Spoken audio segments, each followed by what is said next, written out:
మా తండ్రి గారు ఎక్కడే ఉన్నారు, అపార అనుభవం కలిగిన దేవుని సేవకులు. వాస్తవానికి వారు విజయవాడ పట్టణంలో వారు ఉద్యోగం చేశారు. విజయవాడ పట్టణంలో వారు చాలా కాలం ఉన్నారు. ఆయనకి ఎప్పటి నుంచి ఒక ఆశ, విజయవాడ పట్టణం, కృష్ణా జిల్లా, ఈ గుంటూరు జిల్లాల్లో ఆయన పరిచయం చేయాలి. వాస్తవానికి ఆయన అక్కడి వారు, కానీ ఇక్కడికి వచ్చారు. చాలా సందర్భాల్లో నాతో అంటుండేటువంటి వారు, ఈ యొక్క ప్రాంతాల పట్ల నాకు ప్రత్యేకమైన ప్రణాళిక ఉన్నది, ప్రత్యేకమైన ఆశ ఉందిరా అని అంటూ ఉండేవారు. కానీ దేవుని మహాకృపను బట్టి దేవుడు నన్ను ఆ ప్రాంతానికి నడిపించాడు.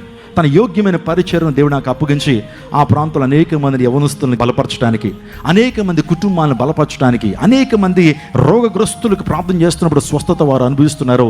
దేవుని కార్యాలు విజయవాడ పట్టణంలో బహుబలంగా జరుగుతూ ఉన్నాయి. నా ప్రియదౌషనాగమా, ఈ రాత్రికాల సమయంలో దేవునికి ప్రతి ఒక్కరి పట్ల ఒక ప్రత్యేకమైన ఉద్దేశం ఉంటుందనే విషయాన్ని జ్ఞాపకం చేస్తున్నారు.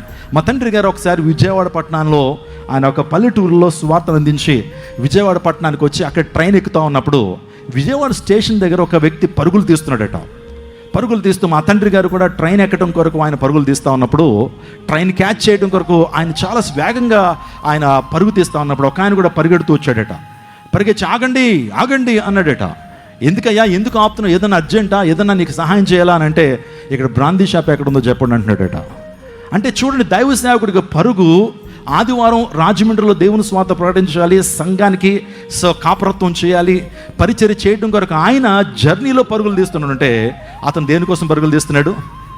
ఏమండి, త్రాగడానికి, మద్యపానాన్ని సేవించడానికి, పాపం కొరకు పరుగులు తీస్తున్నారు.